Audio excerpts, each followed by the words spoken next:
Morning to all. As you can see in the picture, that there is a book, and now you can see the cover page of this book. You know that what is cover page?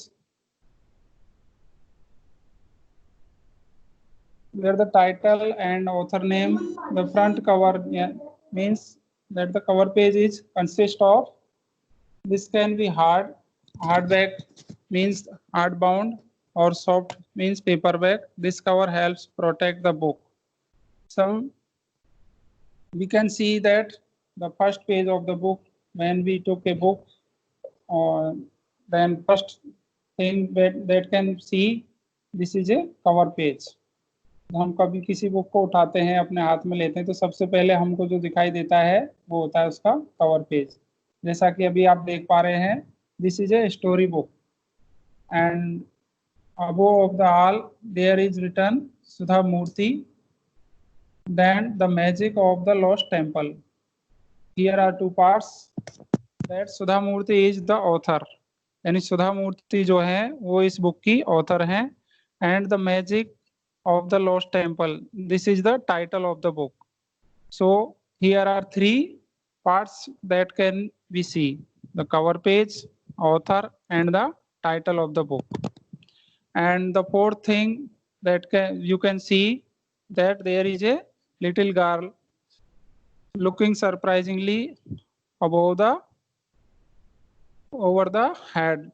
That is illustration, that we can say it illustrations, यानी जो pictures बनी होती हैं किसी book में cover page पर या book के अंदर भी आपको मिलेंगी, उनको हम बोलते हैं इलस्ट्रेशंस, यानी चित्रकारी जो होती है, इमेज, फोटो जो भी बोल सकते हैं, लेकिन टेक्निकली हम उसको इलस्ट्रेशंस बोलते हैं। नेक्स्ट हम जब पेज इसका आगे पलटते हैं तो सबसे पहले आपको मिलता है जो फर्स्ट पेज आता है, इस बुक में अलग से दिया है, वरना नेक्स्ट जो पेज आता है हमारा वो होता है टाइटल पेज। अभी दोबारा से आपको दिखाई दे रहा है, इसी में वापस से आपका टाइटल दिखाई दे रहा है, इसके बाद में नीचे लिखा है Sudha Murthy author name, and then illustrations by Priyankar Gupta. यहाँ पर जो इस बुक में जो भी आपको फोटो दिखाई देंगे, इमेजेस दिखाई देंगी, वो किसने बनाई है? प्रियंकर गुप्ता, इसलिए उनका नाम इन्होंने यहाँ पर लिख दिया। हो सकता है ये नाम कभी आपको कवर पेज पर भी मिल जाए या फिर टाइटल पेज पर, तो आपको 100% वो मिल ही जाएगा। Okay, then under that we can see there is a little word and Puffin Books. This is publisher's name. Publisher mean जो बुक को पब्लिश करता है, जो बुक को छापता है। ऑथर वो होता है जो कि उसके दिमाग से आइडिया आता है, कोई स्टोरी बनाता है या कोई भी कंटेंट बनाता है, इसके बाद वो अपना रफली कहीं पर लिखता है या अपने लैपटॉप पीसी में प्रिंट वो टाइप कर लेता है या फिर पेपर पर वो अपने हैंड रिटन लिख लेगा। इसके बाद में वो पब्लिशर से कांटेक्ट करता है कि मुझे मैंने ये बुक बनाई है and I have to publish it, then they discuss about that and they finally they publish that. तो जो पब्लिशर होता है वो पब्लिशिंग हाउस होते हैं, उनके पास बड़ी बड़ी मशीन होते हैं पब्लिशिंग के लिए, प्रिंटिंग के लिए। तो पब्लिशर जो होता है वो उस बुक को पब्लिश करता है, यानी हिंदी में हम बोलें जैसे कि छापता है, बुक को छाप देता है, तैयार कर देता है। इसके बाद नेक्स्ट पेज आता है हमारा, इसको बोलते हैं copyright page. Most of the details about this book we can find here. यहाँ पर आपको लिखा है सबसे ऊपर, सेम वही हो सकता है दिखाई नहीं दे रहा हो, मैं पढ़ देता हूँ। पफिन बुक्स यानी पब्लिशर्स का नेम लिखा है। इसके बाद पब्लिशर के बारे में थोड़ी डिटेल लिखी है कि USA, Canada, UK and many other countries, यानी कि वहां पर उनकी पब्लिशिंग हाउस वर्क करता है इतनी जगह पर, काफी वर्ल्ड वाइड है। तो पफिन बुक्स है। इसके बाद में लिखा है नीचे, puffin books is part of the penguin random house group of companies whose addresses can be found at, एक डोमेन एड्रेस दिया है, यानी कि पफिन बुक्स क्या है? तो पेंगुइन रैंडम हाउस एक बहुत बड़ा पब्लिशर है पूरा, जो कि वर्ल्ड वाइड काम करता है, उसकी एक ब्रांच है, उसको बोलते हैं, यहाँ पर हमारे इंडिया में काम करती है वो पफिन बुक्स के नाम से। तो इसके बाद में इंडिया में जहाँ पर उनकी ब्रांच है उसका एड्रेस भी दे रखा है इसमें।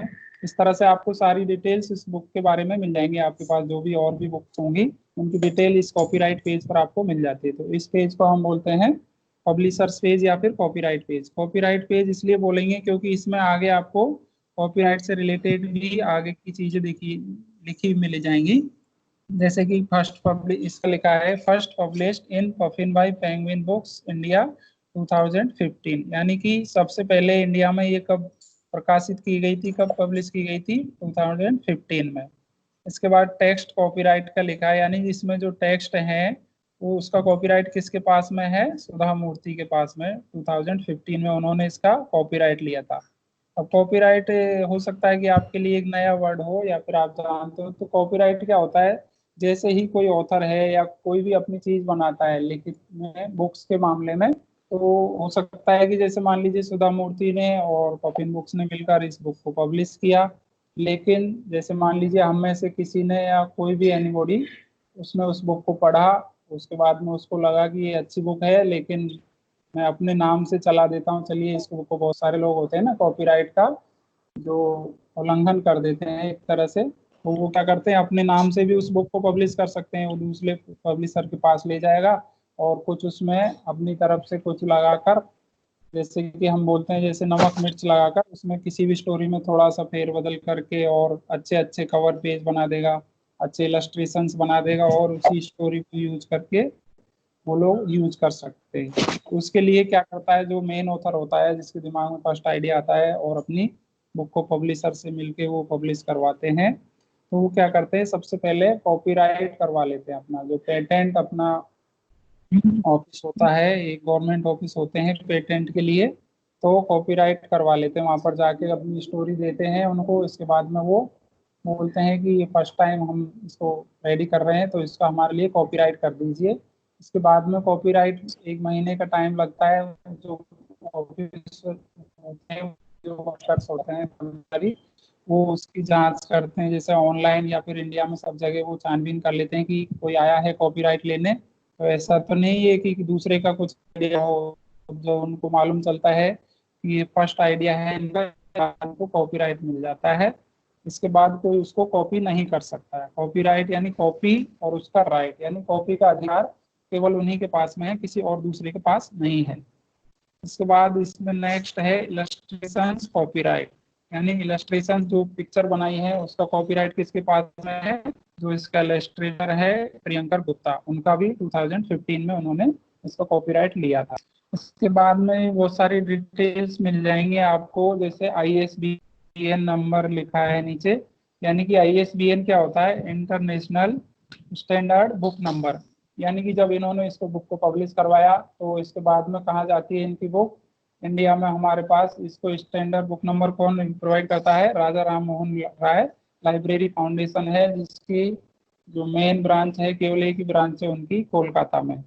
तो फिर ये बुक उनके पास में जाती है प्रिंट होने के बाद में, अब तक उनको ISBN नंबर नहीं, फिर वहां से इसका बुक नंबर देते हैं कि एक यूनिक आईडी होती है बुक नंबर की, जैसे हमारे पास आधार कार्ड होता है, पैन कार्ड, एक काफी चीजें होती हैं, तो उसी तरह से इस बुक की भी एक सीरियल नंबर हो गया है, ISBN नंबर है 978014333166, यानी ये 13 डिजिट का होता है। 2010 तक ये 10 डिजिट का होता था, लेकिन जैसे हम जानते हैं कि बुक्स तो डेली बहुत सारी पब्लिश होती रही, 13 डिजिट का हो गया है। और इसमें सबसे पहले जो थर्ड 3 कोड है 978, ये इंडिया का कोड है। आप कहीं भी कोई बुक देखेंगे जिसमें अगर ISBN नंबर के शुरुआत के 3 डिजिट लिखे होंगे, 978 होंगे अगर वो, तो आप पहचान सकते हैं उससे कि ये बुक इंडिया में पब्लिश, ठीक है। इससे आपको आइडिया मिल जाएगा, आपके पास भी कोई बुक होगी घर में, आप उसमें देखेंगे अगर शुरुआत के 3 डिजिट हैं 97, तो आप उससे समझ सकते हैं कि वो बुक इंडिया में पब्लिश हुई है।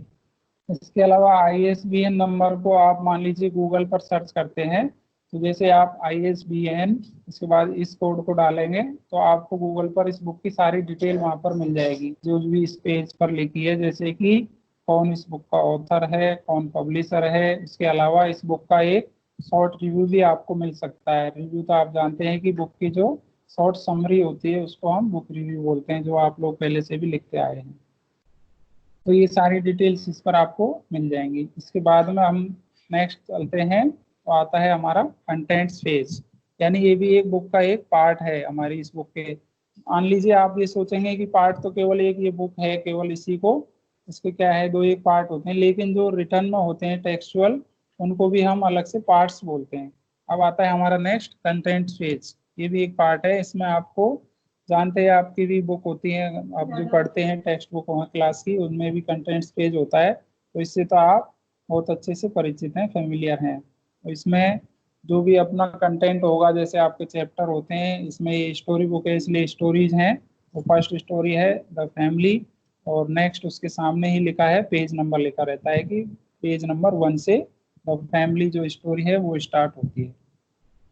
इसी तरह से हम चलते हैं नेक्स्ट में, इस बुक में अंदर जहाँ पर भी चलेंगे तो देखेंगे कि जैसे ये पिक्चर दिखाई दे रही है, जो अंदर जो बाहर हमारा लिखा था टाइटल पेज पर, इलस्ट्रेशंस बाय प्रियंकर गुप्ता, तो ये जो इलस्ट्रेशंस हैं, जो फोटो पिक्चर बनाई है, वो इनको बोलते हैं हम इलस्ट्रेशंस। ये सभी प्रियंकर गुप्ता ने बनाई हैं।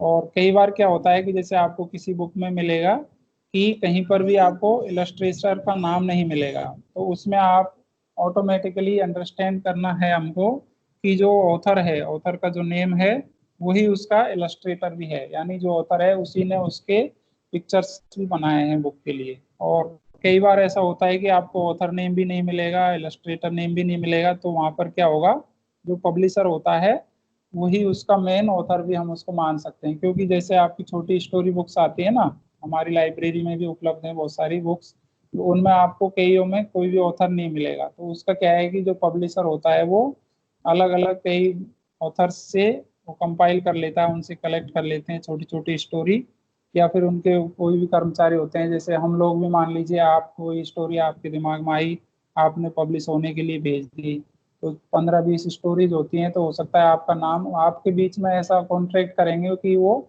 आपको कुछ पैसा दे देंगे या कोई भी फायदा आपको मिल जाएगा, लेकिन आपका वो ऐसा कॉन्ट्रैक्ट कर लेंगे कि हम आपका नाम यूज नहीं करेंगे। तो आप अगर उस पर एग्री हो जाते हैं तो फिर आपका नाम उसमें यूज नहीं किया जाता है। Am I audible? Please reply anybody.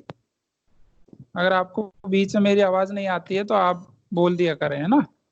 ठीक है, नेक्स्ट चलते हैं हम। जो बुक खत्म हो जाती है हमारी, इसके बाद आता है बैक कवर। इसको हम बैक कवर बोलते हैं, पीछे का जो पृष्ठ आता है उसमें भी अपने को वही मिल जाएगा इस तरह से, पीछे से new novel bye India's favourite story teller. और इसी बुक की जो है बुक रिव्यू हम जिसको बोलते हैं, एक शॉर्ट समरी यहाँ पर बैक कवर पर मिल जाती है। यूजुअली जनरली हमको यहाँ पर एक समरी मिल जाती है बुक के बारे में।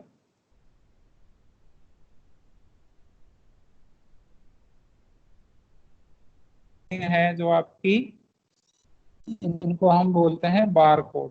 बार कोड तब यूज में किया जाता है जब बार कोड रीडर हो, जैसे हमारी लाइब्रेरी में ही है लेकिन अभी हम मंगवाने की प्लानिंग कर रहे हैं। तो बार कोड का ये फायदा रहता है, जैसे ही बार कोड रीडर एक छोटी मशीन होती है हाथ में पकड़ के, जैसे आपने देखा होगा, इसकी तरफ उसको डायरेक्ट करते हैं तो उसमें एक रेज निकलती है और बीप की आवाज, साउंड सुनाई देती है आपको। और जो कंप्यूटर से कनेक्टेड होती है वो, तो वहाँ कंप्यूटर की स्क्रीन पर उस बुक से रिलेटेड या उस प्रोडक्ट से रिलेटेड सारी इंफॉर्मेशन आ जाती है। जैसे आप बड़े बड़े मॉल्स में अगर गए होंगे तो वहाँ पर हम कोई भी सामान खरीदते हैं तो उस पर भी बारकोड लगा रहता है, तो हम उसके पास में, जब हमको चेकआउट होता है तो उसके पास में बारकोड रीडर होता है। Yes sir. करता है उस स्क्रीन पर उसकी देखता होगा, मान लीजिए नहीं है तो बहुत सारी ऐसे होते हैं कि तो उसको फिर देखना पड़ेगा पलट के। मान लीजिए चिप्स का पैकेट ले रहे हैं और सर बार कोड नहीं लगा है, तो जो आपको दुकान वाला होगा या मॉल में जो भी वर्कर होगा जो चेकआउट करवाता है, वहाँ पर क्या करता है, उसको इधर ढूंढेगा तो काफी टाइम लगेगा ना, लेकिन जहाँ पर उसको बार कोड दिखाई दिया उसको बार कोड रीडर को डायरेक्ट करेगा और विद इन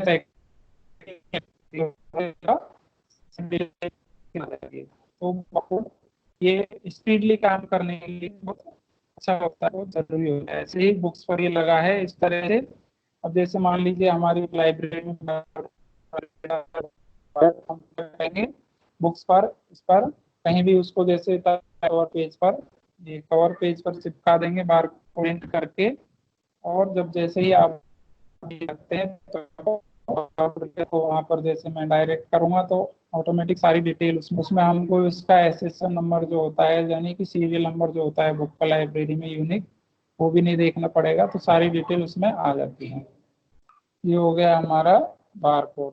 इसके अलावा इसी बार कोड के नीचे आपको बुक की प्राइस भी मिल जाएगी, जैसे ₹190 मिलने के बाद अब हमारा मेन पार्ट आता है, जिसको मोस्ट इम्पोर्टेंट पार्ट्स भी बोल सकते हैं बुक का, जो भी आप दे रहा है ना। जैसे ये कवर पेज है अपना, और ऐसे ही तरह से थोड़ा सा टर्न करेंगे तो इसको हम बोलते हैं स्पाइन, SPINE, यानी स्पाइन हमारी जो रीढ़ की हड्डी होती है उसको बोलते हैं स्पाइन। जो जैसे ही आप देखते हैं कि लाइब्रेरी में बुक अलमारी में इस तरह से रखी होती है ना खड़ी, तो इसके 3 फायदे हैं, वो मैं आपको बताता हूँ। स्पाइन पर आपको डिटेल्स मिल जाएगी, जैसे कि बुक का दिखाई दे रहा है द मैजिक लोस्ट टेम्पल, यानी बुक का टाइटल आपको दिखाई दिया यहाँ पर। इसके बाद में सुधा मूर्ति जो है इसकी ऑथर है, उनका नाम भी आपको मिल गया। और इसके बाद में कॉफिन बुक्स जो कि पब्लिशर है उसका नाम भी आपको मिल गया। यानी कि मोस्टली इंफॉर्मेशन जो भी होती है आपको जरूरी होती है, जिन कीवर्ड से आप किसी बुक को सर्च करते हैं वो आपको स्पाइन पर मिल जाती है। तो जैसे ही आप लाइब्रेरी में जाएंगे, अलमारी में ऐसे रखी हुई हैं बुक्स बहुत सारी, तो आपको अगर स्पाइन पर कोई डिटेल नहीं लिखी है, ब्लैंक है वो, तो आपको उस बुक को निकाल के देखना पड़ेगा है ना, कि कौन सी बुक है। आपको जो जो बुक ढूंढनी है उसकी डिटेल आप अगर स्पाइन पर नहीं मिली है तो आपको उसको बुक को अलमारी से निकालना पड़ेगा। लेकिन अगर स्पाइन पर सारी डिटेल है तो जो बुक आप सेलेक्ट करना चाहते हैं, या फिर हो सकता है आपके माइंड में कोई भी बुक का नाम नहीं हो लेकिन आप वैसे ही देख, अगर स्पाइन से उसकी डिटेल मिल गई तो आप क्विकली उसको वहां से रिमूव कर लेंगे, और फिर उसके बाद में आगे की जो स्टेप्स होंगे आप फिर उसको देखेंगे कि क्या स्टोरी है, आपको पसंद आती है तो फिर आपको इश्यू करवा सकते हैं। ठीक, ये हो गया। अब नेक्स्ट एक और दूसरी बुक है मेरे पास, वही आपका बैक कवर है इसका, यानी इस पे भी गया आपका कवर पेज। लास्ट में जैसे आपको यहाँ पर दिखाई दे रहा है, ये इस बुक के ऑथर हैं, यानी कि ये उन्होंने चाहा कि लोग मेरा फोटो देखें और मेरी थोड़ी सी डिटेल भी देखें, तो उन्होंने कवर पेज बैक कवर पर अपनी ये थोड़ी डिटेल भी डाल दी। जैसे अपना फोटो डाल दिया, इसके बाद में अपने बारे में थोड़ा लिख दिया, Prasoon Roy lives with his family in Kolkata and writes stories in genre of adventure, mystery, thrill and young adult fiction। यानी कि अपने बारे में थोड़ी सी डिटेल उन्होंने इसमें लिख दी, ताकि आगे से इसका ये फायदा होता है ऑथर के बारे में थोड़ी डिटेल लिखने से। जैसे मान लीजिए आपने ये बुक अभी पढ़ी, रिंगो एंड द योगी, ये बुक आपको बहुत अच्छी लगी, तो आपके माइंड में भी एक बात सेट हो जाएगी कि मैंने प्रसून राय की एक बुक पढ़ी थी, तो वो एक बहुत अच्छे ऑथर हैं, तो हो सकता है उन्होंने और भी बुक्स लिखी होंगी। तो आप नेक्स्ट टाइम जब लाइब्रेरी में जाएंगे या नेट पर सर्च करेंगे, किसी भी बुक स्टोर पर जाएंगे, तो आप उनके नाम से भी बुक मांग सकते हैं से बुक सेलर से, कि प्रसून राय की अगर कोई बुक है तो वो आप मुझे दीजिए। ऐसे होता है ना। इसी तरह से सुधा मूर्ति हैं, उनके बारे में भी यहाँ पर जो मैंने बताया था, अपनी जो ये वाली बुक है the magic of the lost temple, तो उसके बारे में भी उनके बारे में थोड़ा लिखा गया है यहाँ पर ना। सुधा मूर्ति was born in 1950 in Sigong in North Karnataka. She did her M.Tech in computer science and is now the chairperson of the Infosys Foundation। यानी इन्फोसिस जो कंपनी है उसकी चेयरपर्सन है वो। आपने नाम सुना होगा नारायण मूर्ति, है ना, इन्फोसिस के जो फाउंडर थे, तो उनकी वाइफ है ये सुधा मूर्ति। A prolific writer in English and Kannada, she has written novels, technical books, travelogues, collections of short stories and non-fictional pieces, and 4 books for children. Her books have been translated into all the major Indian languages. Sudha Murthy was the recipient of the R.K. Narayan Award for Literature and the Padma Shri in 2006, and the Atimba Award from the Government of Karnataka for Excellence in Kannada Literature in 2011। यानी उनके बारे में थोड़ी सी एक short detail लिख दी है, जिससे आपको आगे भी याद रहे। तो नेक्स्ट अगर आपको बुक अच्छी लगती है तो आप सुधा मूर्ति के नाम से भी बुक मांग सकते हैं। तो इस तरह से ये हो गए कुछ फिजिकल पार्ट्स हो गए इसके बुक के। इसके बाद में भी कुछ पार्ट्स आते हैं जिनको हम बोलते हैं, जैसे कि कुछ आपके पास में अच्छी बुक्स होंगी बड़ी, यानी हायर स्टडीज में जब आप जाते हैं तो कुछ बुक्स होती हैं जिनके पीछे की बैक साइड में जो पेजेस होते हैं वहां पर आपको क्या लिखा रहता है, ग्लोसरी या कीवर्ड होते हैं। जैसे एक बुक है मेरे पास में, उसको हम अभी देख लेते हैं ऑनलाइन।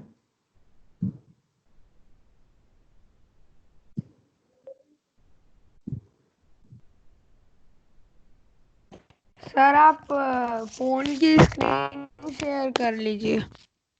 हाँ वो शेयर कर रहा हूँ बेटा, अभी अभी आपको दिखाई दे रही है ना स्क्रीन?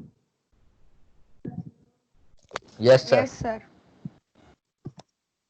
ओके, जैसे एक ये बुक है मेरे पास में, तो इसको मैंने फिजिकली मेरे पास प्रिंटेड नहीं है, तो ऑनलाइन ही हम देख लेते हैं उसको। कीवर्ड्स लिखा है ना ऊपर आपको, कीवर्ड्स या ग्लोसरी भी बोलते हैं हम इसको। तो कीवर्ड्स क्या होता है, जैसे कि मान लीजिए यहाँ पर सबसे ऊपर आया आपका, yes, am I audible clearly? Yes, sir. तो फर्स्ट कीवर्ड है यहाँ पर लिखा है, या कीवर्ड या ग्लोसरी भी बोल सकते हैं इसको, एक्सेशन नंबर। और इसके बाद में जैसे रेड में है एक्सेशन नंबर, उसका थोड़ा मीनिंग लिखा है यहाँ पर, a unique number given to each library book recorded in the accession register.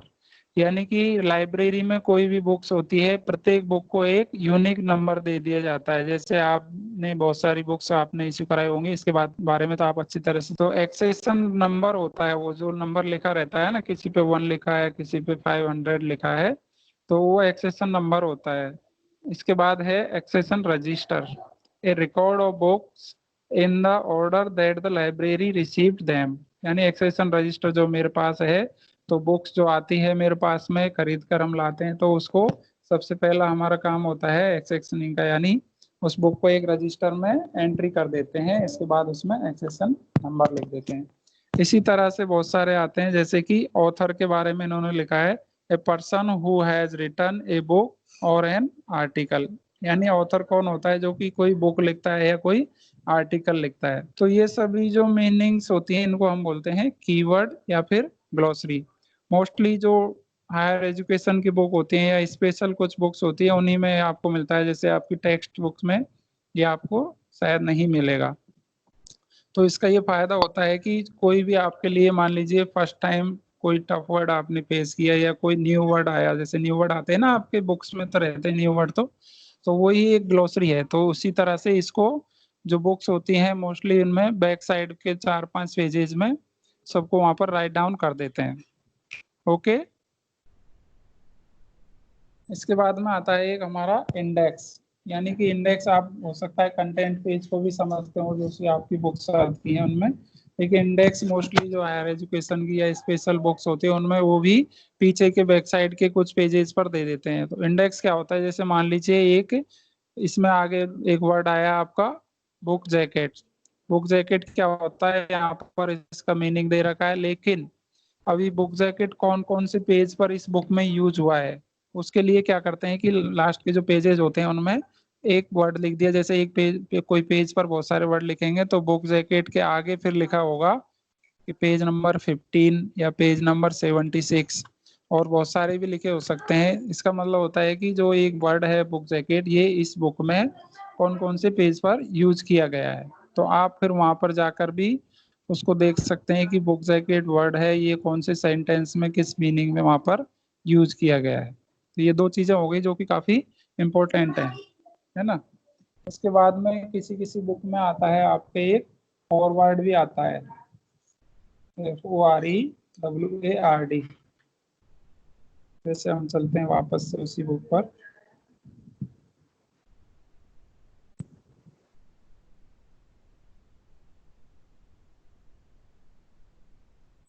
जैसे इंट्रोडक्शन लिखा है इसी बुक में, जो हमारी सुधा मूर्ति वाली बुक है उसमें, तो इन्होंने ये इंट्रोडक्शन या इसको कई बुक्स में बोल देते हैं फॉरवर्ड, यानी इस बुक के बारे में, यानी किन परिस्थितियों में या कहाँ से उनको इसके बारे में मोटिवेशन मिला बुक को, ऑथर को, कि बुक बना देता हूँ मैं, यानी कि एक स्टोरी में क्रिएट करता हूँ। तो ये बहुत सारी चीजें उसके माइंड में कहाँ से आई है, किसी से इंस्पिरेशन उनको मिला है, तो उसके बारे में वो 1 या 2 पेज में पूरी उस बुक में लिख देते हैं। जो 2 या 3-4 पेज का ये इंट्रोडक्शन है।